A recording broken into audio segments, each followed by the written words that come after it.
Welcome to my podcast, eSTEAMd Women. It used to be called Silence, and then it became Innovation. And finally now, women are much more empowered than ever to use their voices to express what it's really like to strive and thrive in what tends to be quite a male-dominated world. I'm sure it hasn't been easy, but these women have achieved and accomplished, and they truly are eSTEAMd women who have chosen careers in science, technology, and innovation. They are typically go-getters, alpha females, hard-working and maybe just a tad perfectionistic. But on the whole, they've applied their talents and skills to really make a difference. That was certainly my intention when I started working as a mechanical engineer and fluid dynamicist. In these episodes, you'll get a chance to hear about some fascinating innovations, but you're also likely to be inspired and uplifted by their personal stories and experiences. So let's hear it from my STEM sister, an incredibly esteemed woman, Ashley von Bruygom, a hydrogen engineer. My name is Ashley von Bruygom. I'm around about halfway through a PhD at Loughborough University, most specifically in the National Centre for Combustion and Aerothermal Technology, where I'm researching hydrogen. Well, Ashley, I've met you now a couple of times in person, and it's always been such a pleasure talking to you. Firstly, because you are so not a stereotypical engineer, whatever that means these days, but also because what you're doing is so in fashion and so hot right now. Literally. Yeah, explosive, in fact. In kind of the aviation space, but also just generating power. So, Sure. Before we launch into sort of getting to know you much more, do you want to explain to us what your research is about? Yeah, so I'm doing research on hydrogen combustion specifically. So looking at the actual getting it to explode, but in a very controlled way on a computer specifically right now. So I'm just modeling test cases, trying to see how hard or easy it is to simulate hydrogen flames on a computer. So using CFD, computational fluid dynamics. So yeah. Love CFD. So you're actually basically recreating, using algorithms, how hydrogen burns. Is that right? Yeah. So it's actually it's very new, especially in aviation, but generally it's a very new concept. We have a lot of history and a lot of knowledge when it comes to burning hydrocarbons, but hydrogen is completely different. So it's not a liquid.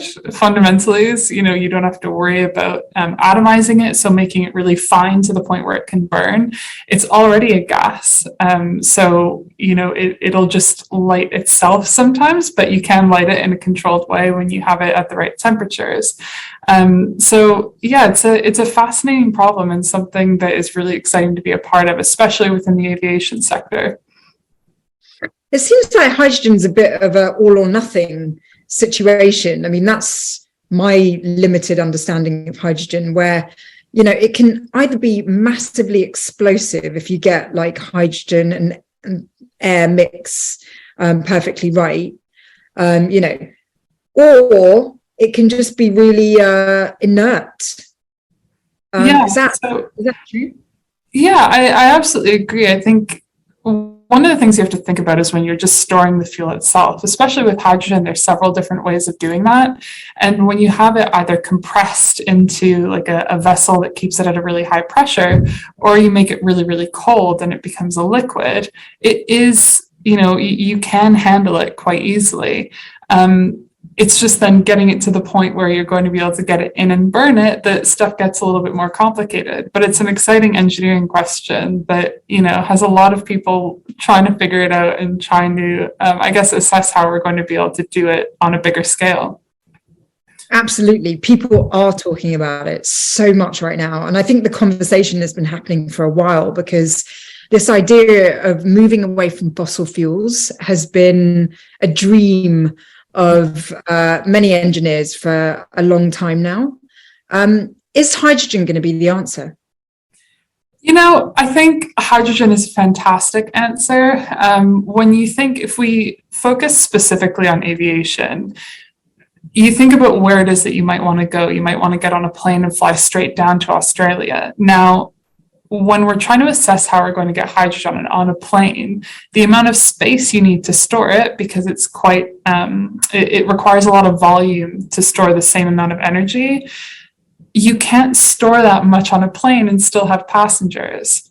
So for hydrogen, we're thinking, or the sort of general consensus is that it's going to be a sort of middle of the market / smaller narrow body type way that it's going to fit. So really single aisle things to say get you from London into Europe, those sort of types of flights, not necessarily transatlantic, because you just don't have the ability to store that much hydrogen to get you that far.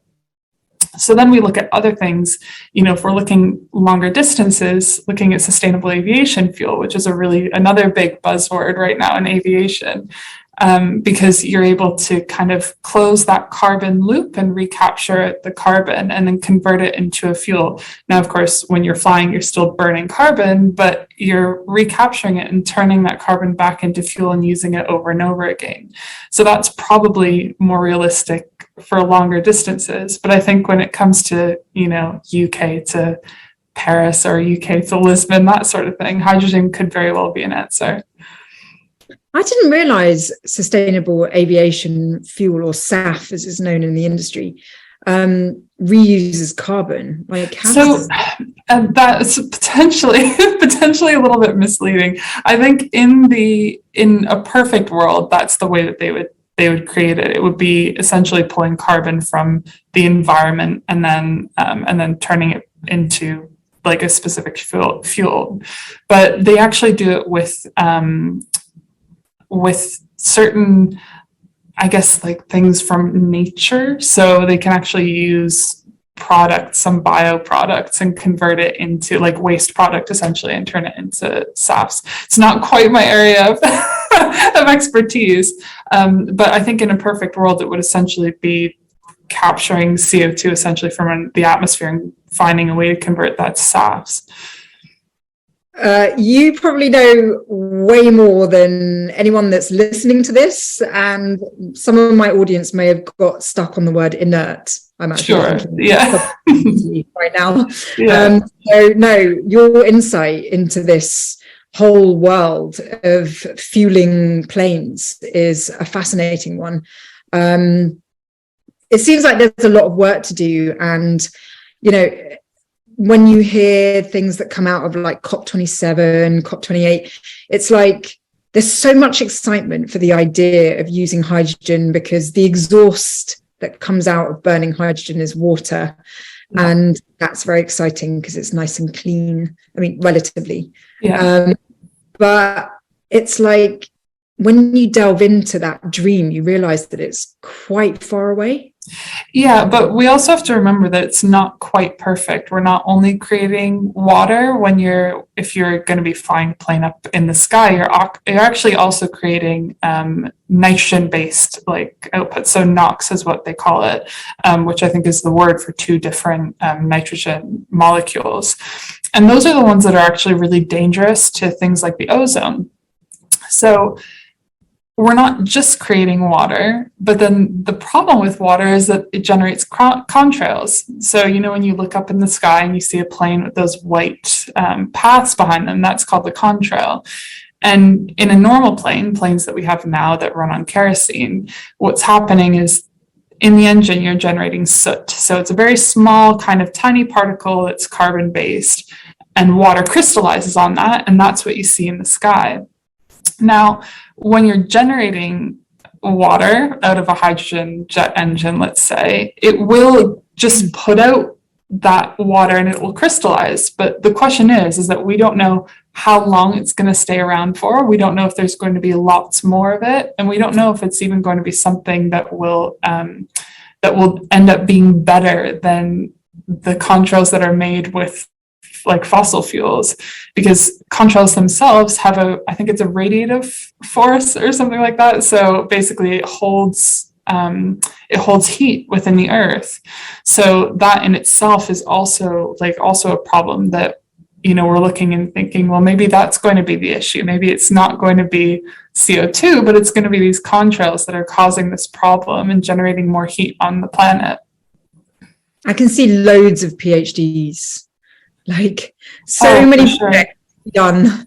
Absolutely. Well, that's exactly it. It's not just the engineers, it's people doing chemistry, it's people like, policy and that sort of thing that we're going to have to figure out how you can even get a plane like this certified, because of course, people are scared of hydrogen. And I don't mean rightly so, but of course it's new and it's something that we have to get a handle on before it can be commercialized. So yeah, but it's an exciting thing and an actual step change in the industry that we don't actually see very often. So it's really cool to be a part of that, and it's something that we can live through and watch happen. A literal seismic shift in the way we transport ourselves around.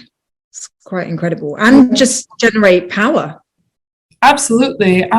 I think that's the thing that's really cool about hydrogen, is that if we do it well, and if we can generate it using renewable resources, so whether it's wind farms or solar panels or whatever you want, using electrolysis, it is relatively easy to make.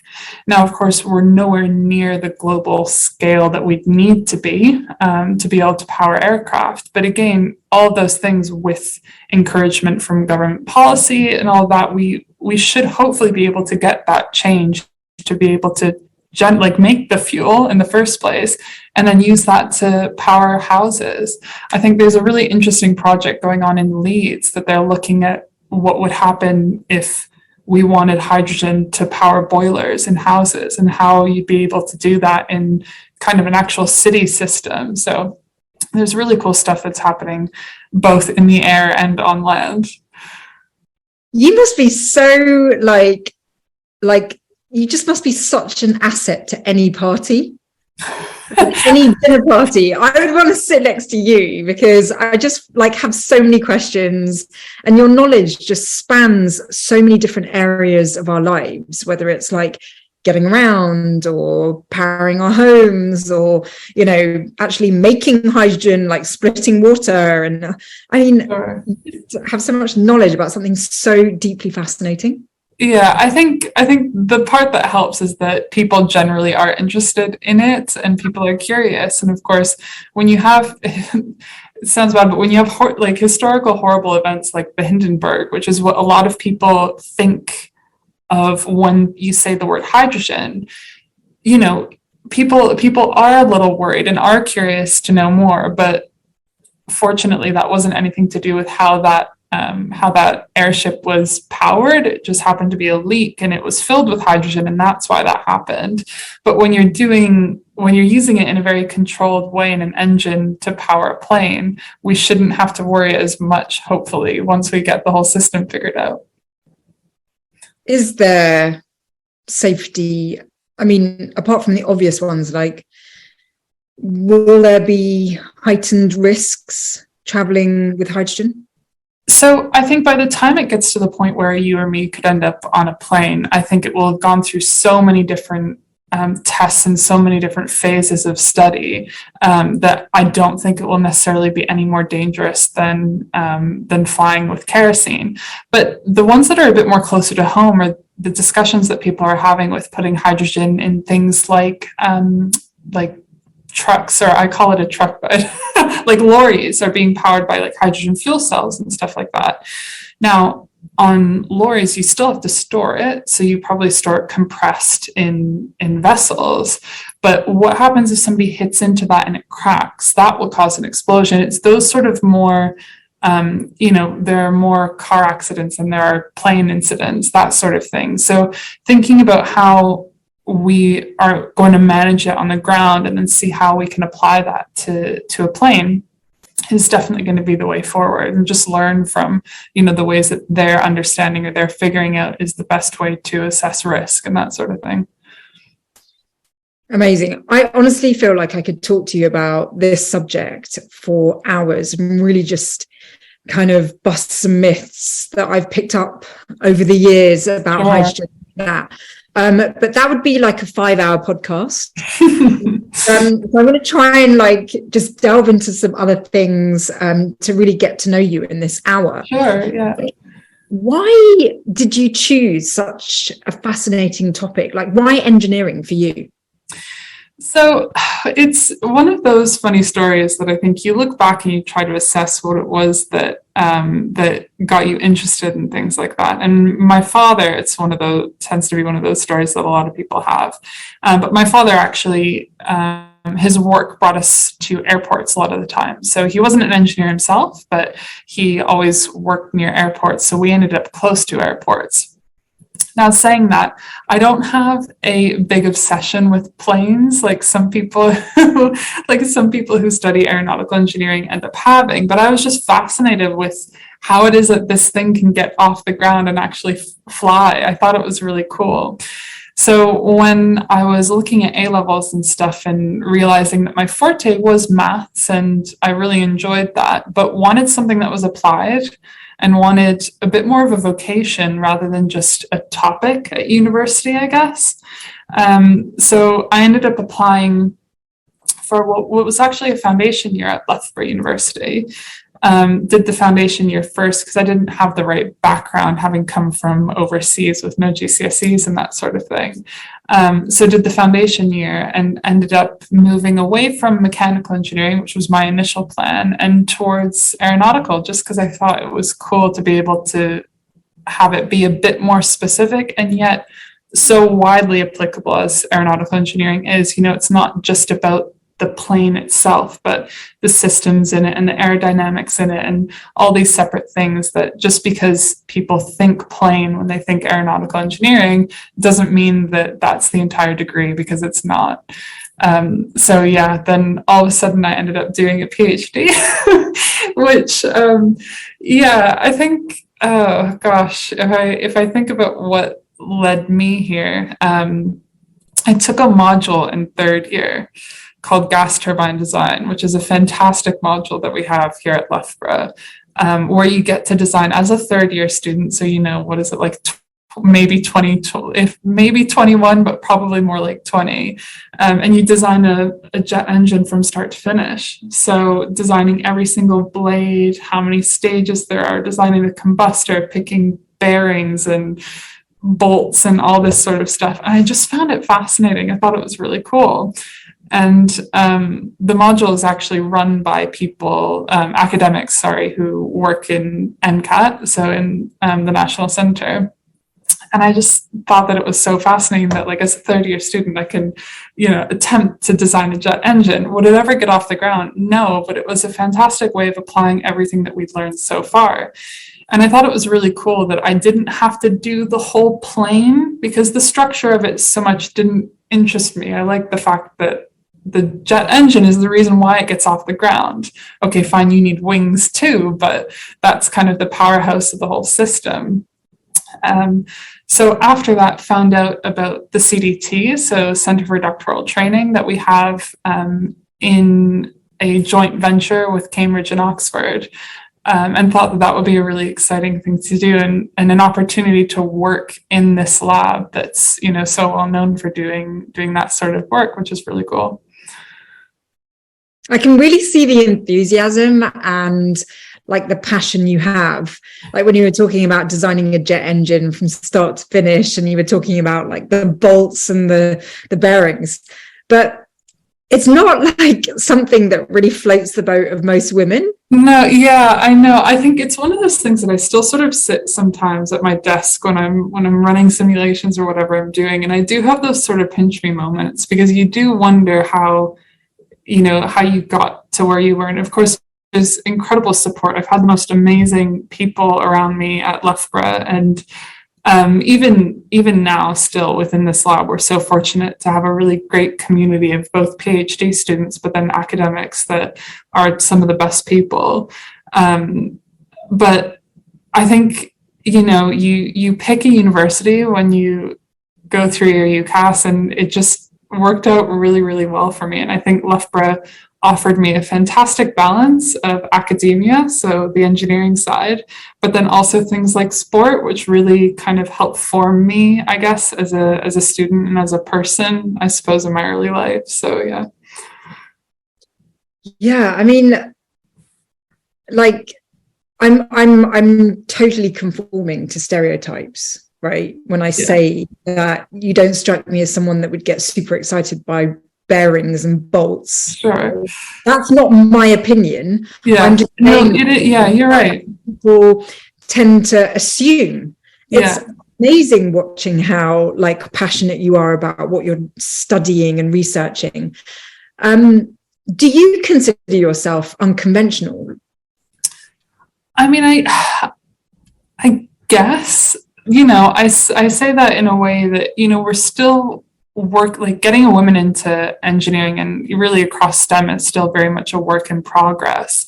A lot of the things I do sort of outside of just my PhD is working with programs that the university have, getting students, like young women, onto campus to sort of learn about a future in STEM, because there's obviously work to do in that. I did this residential program last summer where I lived with, I think it was like five or six 15-year-old girls, and we did all these sorts of kind of events during the day and learning about different types of engineering, different types of sciences, and that sort of thing. And by the end of the week they just looked at me and they were like, this was so much fun, and like, you're so cool, what you do is so cool. And I was just sat there thinking, I guess it is. Like, you think when you come to work every day and you just do your job and you go home and whatever, you don't necessarily think about the fact that it is unusual. But with the work that we can do and keep doing to make sure that people see, or women specifically see, that it is accessible and it is something that you can do, and that you don't necessarily need to stand out, you can just do your job and do it well. There's no reason why anybody should think of themselves as special, but unfortunately we're still at the point where you definitely are. But yeah, I mean, we've gained a lot more women in even this office this year, with a couple new female PhD students joining. So yeah, it's exciting. It's definitely changing. I felt that when I was at the CDT, that women really just want to get on with doing some great impactful work. Yeah. And it's really awesome to see the perspectives changing, because in the past it was like so much emphasis on like, oh, she's a woman doing this, and wow, so rare. And yeah, you're still in a minority, but I love the fact that the mentality is heading towards, yeah, she's a woman, but like, guess what she's doing? It's so cool. Yeah, I totally immersed. Yeah, I think I agree. And it's this sort of shift that's happening with, you don't want to be a female engineer, you just want to be an engineer. And there's nothing wrong with that, but there's also nothing wrong with still admiring the fact that we're doing what we're doing, and there's not very many women doing it. And when you sometimes sit in meetings, you might be the only woman, but so long as you back yourself and back the work that you're doing, there's definitely less, like, people notice it less anyway. But yeah. Can we delve into that? Because I think it's a major part of the process of change. Sure. Which is in order to, because there's definitely a correlation between seeing women doing badass things in engineering and girls and kind of younger generations wanting to follow in the footsteps of these women. Absolutely. So there's definitely that correlation going on. But once you are following in those footsteps of these incredible women like yourself, how do you hold your own? Assuming that you are like kind of in a minority as a woman in engineering. I think a lot of it is just, for me anyway, staying true to yourself, or true to myself specifically. I mean, have never been one of those people or women even to not wear a bright color or not wear a dress because I felt like it would be something that people would notice, let's say, or anything like that. I think clothing is something that I've actually had a lot of conversations with different women ahead of conferences or ahead of different things, saying, people going, oh no, I think I'll probably just wear like a black suit or whatever. And I'm stood there going, oh, I'm going to wear a dress. I'm going to wear a brightly colored dress because that's what I like wearing. And why can't I be stood up at the front, presenting in a bright pink dress? Like there's nothing wrong with that. And that's true to myself. Obviously, some people might not like doing that. Some people might rather be in a pair of trousers. But for me, I like trying to retain as much of my personality as possible. And I think when people see you being true to yourself and being genuine and not hiding behind the fact that you think people might not want to listen to what you're saying because of the fact that you're a woman or whatever, that helps. And I think just people acknowledging the fact that it's like, okay, well, I can be my confident self. If you tell someone to do something and they call you bossy, it's like, okay, I mean, sometimes you get things like that, but there's no harm in just trying to represent yourself the best way that you know how. Just being your confident self. And I think that's often what people pick up on, because if you want to be the shy, timid person who stands in the corner of a room, it's the same thing for men. You have men who don't want to talk to people or whatever, but you just have to be willing to put yourself out there, and whether it's network or talk to as many different people as you can at as many different things. I think it always helps you be able to project yourself and your work better when you like talking about it, or you feel comfortable because you're wearing what you like to wear, or whatever it is. I'm tingling at the boldness and empowered mentality that requires. Yeah. It's just so strong. And so, when you were talking, like, I was picturing someone kind of trying not to stand out in the corner, like someone a bit shy and not wanting to like be that bold, confident woman. And just how much that approach actually gives off the message that maybe they don't believe in what they're saying. Yeah. I mean, I think it's so true. And even that, it's just showing that, especially when we get to this point where you're doing a PhD and you're becoming the person who knows the most about what it is that you're talking about. It's one of those things that if whatever you can do to make yourself feel like you're putting your best foot forward, I think is always helpful, because it's easy to stand in the corner and not say anything. And especially as women, if you feel like you're not being heard or feel like you're not being listened to. But I think the thing that you need to do is never stop trying. Like, it can be hard, and I've absolutely been in that place with some people sometimes, and you just think, oh God, they're just never going to listen to me. But you just keep trying. Eventually they'll have to listen, because you probably had the same idea or a better idea, 10 days ago or 20 minutes ago or whatever it was. So I think just trying as hard as you can to be as like unapologetically yourself, even that if that makes other people uncomfortable.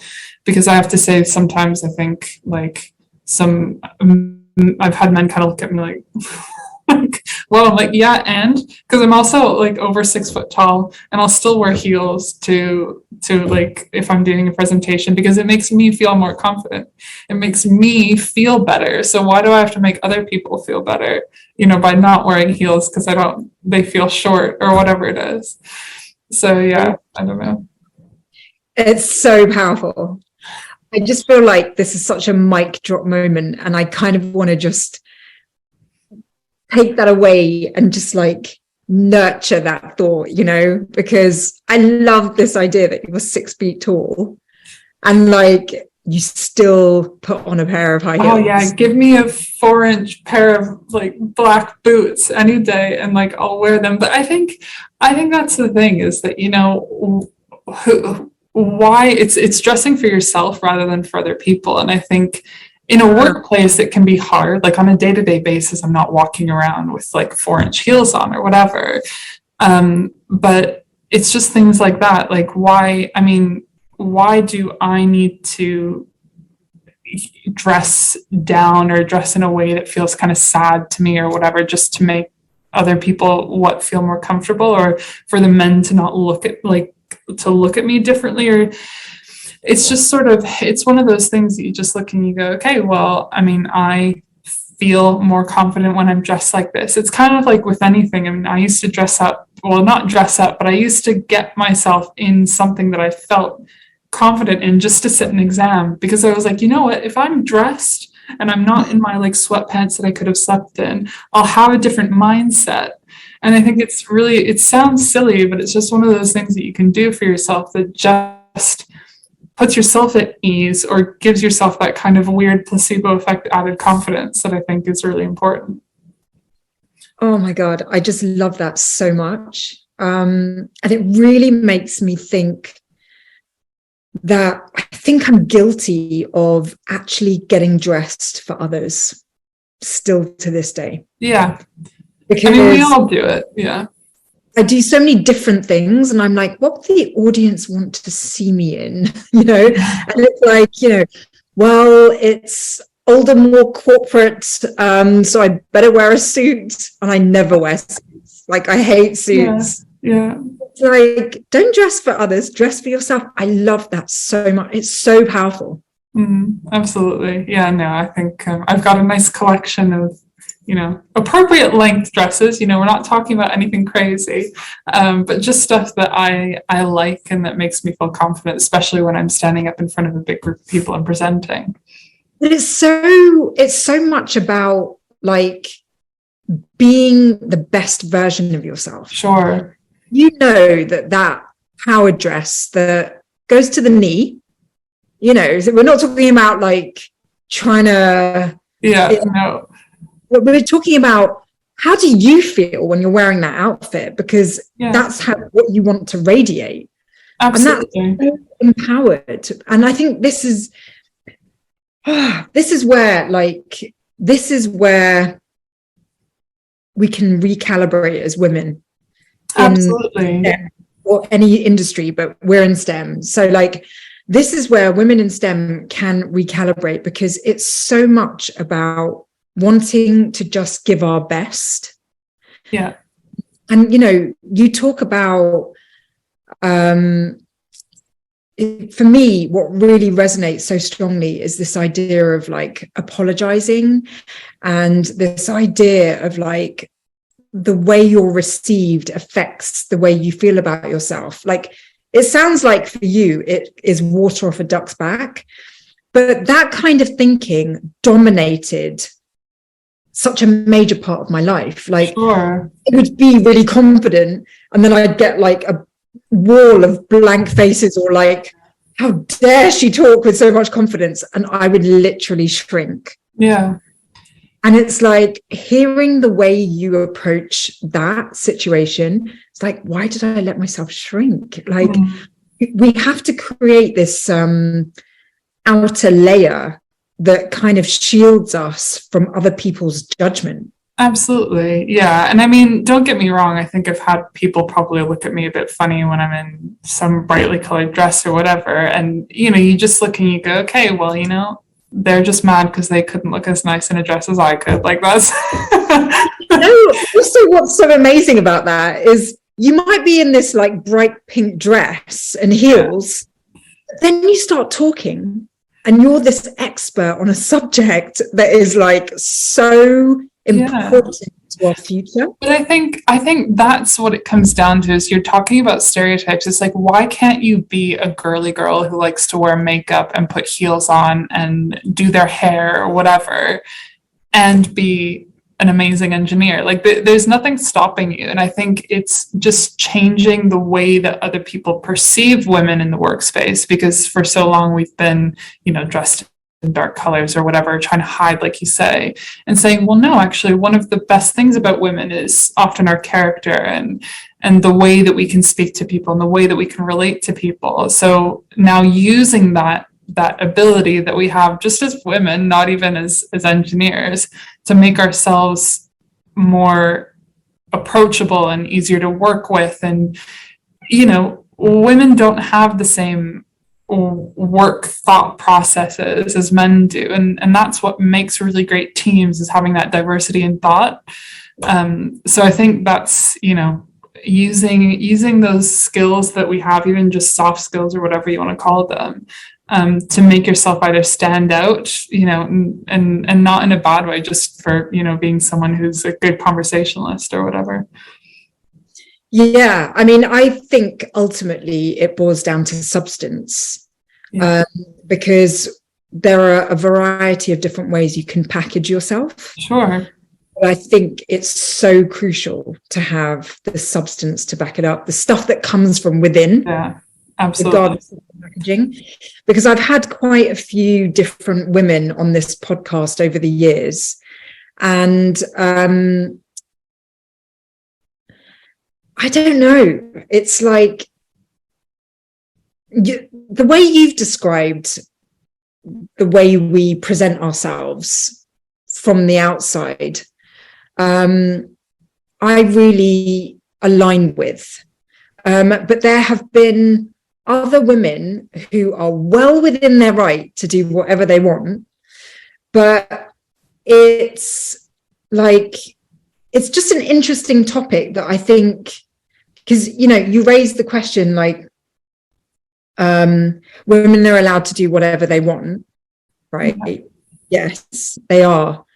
But the judgment that's created, I don't know, it's not clear to me.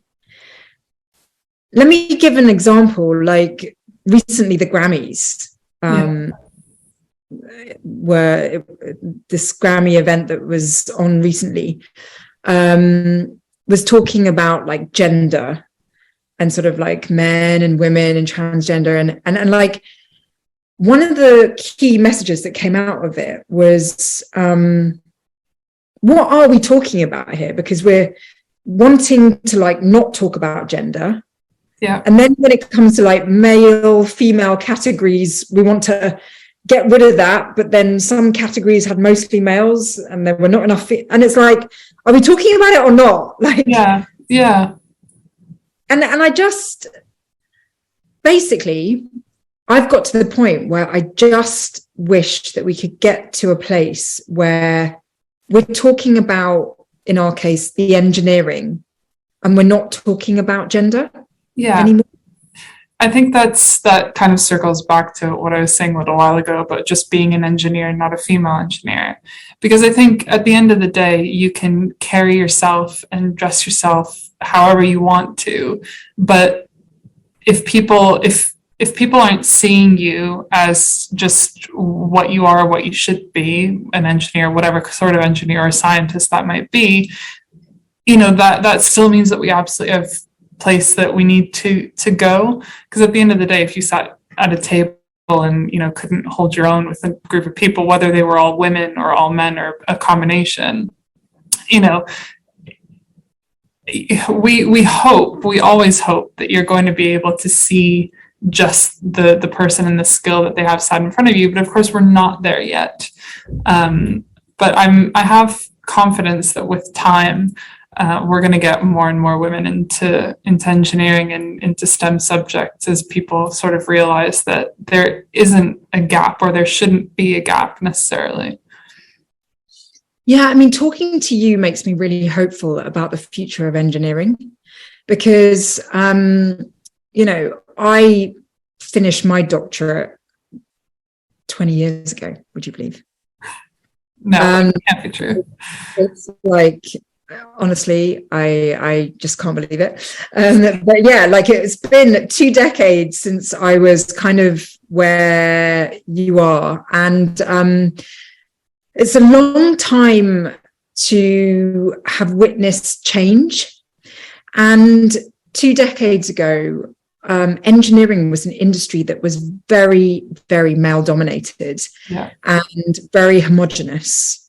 And as a result, I felt extremely uncomfortable with being so massively underrepresented as a woman and a woman of color in engineering. And what I see now is a lot of change. And so, you know, you represent someone who just is really redefining what it is to be an engineer. And you embody someone that I wish I had been like 20 years ago, because you are like so confidently doing what you're doing, where I'm like, I want to just talk to you for like hours and hours and just pick your brains and like learn what you know and all of that. Like, you just make your research sound so exciting and so necessary for all of us. And you're doing it in like a authentically passionate way. And, you know, when I think about what it was like in engineering 20 years ago, I'm like, I want to listen to her. Like, you're redefining what it is to be an engineer. Like, engineering to me has always been a cutting edge, exciting, creative, ingenious, like dynamic kind of profession. And you are that. And it's like, why are we even talking about gender? Like, let's just go to where the exciting engineering is happening. I think that's the thing, is that we are very much in this space or this time where things are changing. And especially in aviation, the last time that happened was, you know, decades and decades ago, when we were just kind of building the first jet engine. And now we're looking at redesigns, and you get blank sheets of paper. And it's the sort of thing that you don't get often in engineering, because we're dealing with a new problem and something that's really exciting. And whether or not it works or not, these sort of things that you have to do, is the world is developing, and we're trying to figure out how we can keep everyone connected and keep medicine flying to different people and that sort of thing, in a way that's not going to harm the planet as much. So it's, what it boils down to is the fact that now we're fortunate enough that what we're doing is incredible, and there's so much going on, whether that's in the world of medicine and vaccines and that sort of stuff, or just figuring out how we can decarbonize aviation. There's so many aspects to STEM now that are making it exciting. And I think also a lot of the way that the news is changing and informing people of different things, I hope inspires younger women to look and go, oh yeah, well, that's something that I could be a part of. Or, you know, the fact that we want to decarbonize aviation, or, you know, make less carbon emissions and that sort of thing, maybe I want to be a part of that. And you see it on that bigger scale. But it's like you say as well, it's only as good as when you have representation or people to look at. So Rolls-Royce now has Grazia Vittadini, who's taken over as CTO, who's an incredible role model. I mean, I look at her and I'm just like, oh my gosh, that's incredible. I mean, I wonder if I could do that. Maybe not, but maybe, like, who knows? And it's that sort of thing that now these women are working their way up to a point where they're getting acknowledgement and are being seen by people who are younger, can then look and go, okay, well, now I can see where I can go. And I think that's so important. And it's like you say, when, you know, if you look back however many years, there wasn't that for people to look at. And now we're finally getting to the point where we're seeing more women. So yeah, it's exciting for sure, but it's something. I've got a couple of more questions for you. Sure. One is, when I listen to you and I hear your path into engineering, some of my audience might be saying, well, I'm not as smart as her, like I'm not as great. in maths probably as she was, physics, coding, like all those kind of really techie subjects that are required for engineering. Can people that are not good at those subjects get into engineering? Yes, absolutely. I mean, my strongest subject was maths. I mean, even then it was sort of hit and miss with me. Like sometimes at A level, I'd never coded before I got to university. I had only just started physics because as someone who moved from overseas, I'd never done physics before. So I did year 12 and 13 was my A-level physics, was my first experience with physics. So I just sort of hit the ground running and went. And there's nothing stopping you. And with the support that you get at a lot of universities now, there's no reason why, if you're really keen and you have that interest, that's what's most important. And even if we look higher up, if we look to PhDs, I mean, I got a 2-1 in my degree at university. You know, I had a lot of bumps along the way, so I was really happy with that. But you just need a 2-1 and a whole lot of passion to do a PhD. They don't look, when you interview for PhDs and things like that, they aren't necessarily just looking at your transcript and going, oh, well, what was that like weird mark that they got in some obscure module? It's more so them asking you questions going, why do you want to do this? And, you know, it's another 3 years of your life. You're committing yourself to that.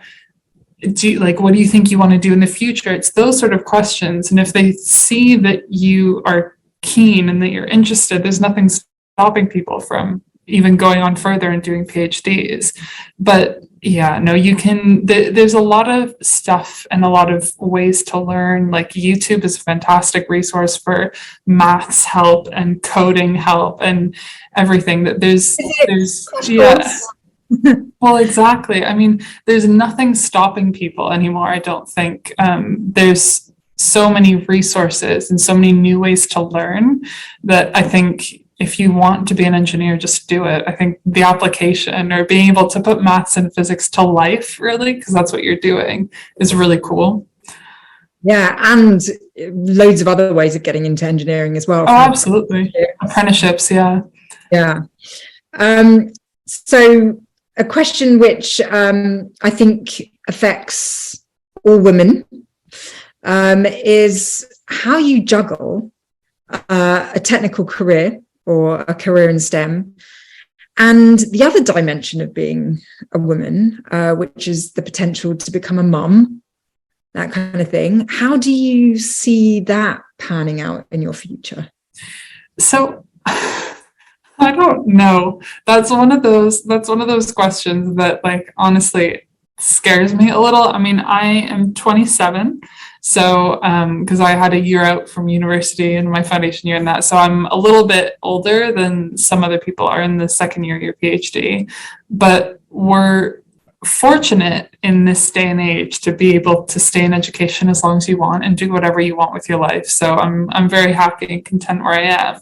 But yeah, looking at future and stuff like that and thinking more long term is hard, because you can think that, you know, well, you can hope, and I think in this country it's illegal, that like when you go and look for jobs, they're not going to be thinking about whether or not you're going to be off for maternity leave, or if they're going to have to find a replacement, or all these sort of things, or how it'll affect your progression and stuff like that as well. Because you can't help the fact that you will have been out of your job for a year. So obviously that's going to change kind of the fabric of your career. But yeah, I mean, I'm very much one of those people that's sort of playing it by ear. I don't deathly want children, just like I don't absolutely not want children. But yeah, I think I definitely have some people that I've seen do it. Like there's an academic in the main department who has children and she's a professor now. So it's possible. These things are possible. And you look at people who are able to juggle it perfectly, and they have their partner at home that is maybe helpful or has a less demanding job, that sort of thing. But yeah, for now, I just want to finish my PhD. That's my baby. That's my current baby. So we're not. They know how that feels. Like, yeah, you know, it's really interesting hearing your response to that question, because there is absolutely no doubt that you are going to be really, really busy for the rest of your career, because you're in such an important area of engineering. I mean, there's just so much to do, so much to figure out, and I think it's going to take a while. Yeah. And so, you're hot stuff when it comes to like the professional front, but it's really interesting to hear your response, because I just don't think as a society we have really established a kind of a roadmap for women. So there's so much emphasis on getting women to do things professionally that are quite male dominated right now, but it's like, but are you offering support for things that so, I mean, fortunately, I think there are a lot of companies that are still adopting a work from home / hybrid style working, where you do have that option, which I know a lot of people use as a way of kind of getting around childcare and stuff like that. But it's like you say, if it's not built into how we function as whether it's a country or as a general society. I mean, some countries have much longer maternal leave and much longer paternal leave and stuff like that. So yeah, it's a very different thing. And sometimes I do look at people and go, oh my gosh, I wonder if she has children, or I wonder if she's married or has a partner or whatever, how that has worked or that sort of thing. Because don't get me wrong, it is something I think about. And I think you sort of have to have in the back of your head going, okay, well, they always talk about a clock with these sort of things. And you just sort of think like, okay, well, if I want to have a family, or if I want to be thinking about those sort of things, you have to sort of plan it into your future. But yeah, for now anyway, I'm firmly focused on my PhD baby instead. Yeah. Well, it has been so inspiring to just be kind of infected with your energy, like your really positive energy and inspiring kind of outlook on life. I'm so excited for you, because I just think you're absolutely unique and special. Thank you. And I just, I'm excited for your future, because it looks really bright. And I want to stay in touch with you, because I want to see you grow and develop and evolve as a woman in engineering and like a total badass in the profession. And I think you're really showing us the way. So it's like a case of watch this space, and thank you so much for sharing your wisdom and your enthusiasm. Oh, no, absolutely. It's been a pleasure. Thank you. Thanks for listening, and please do subscribe to this podcast, and maybe even rate and review it if you can. The more ratings and reviews, then the more interest from those trusty algorithms, which could help to increase the reach of this show. And you can watch the video recording of this conversation on YouTube for my new series called eSTEAMd Women. It's all about self-discovery and self-evolution on innovation. So as always, be kind and loving to yourselves, and I wish you all a great week.